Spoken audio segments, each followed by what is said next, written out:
එතනා හමුවුණා දැක්තරා පෙර බව ඉක්බිඳුණා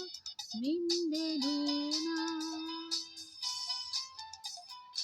අවිනිත රහසින් කීවා මට ආදරේ කියා මට ආදරේ කියා ඔබ ඇස්තිය නොහෙලා බැලුවා ඔබ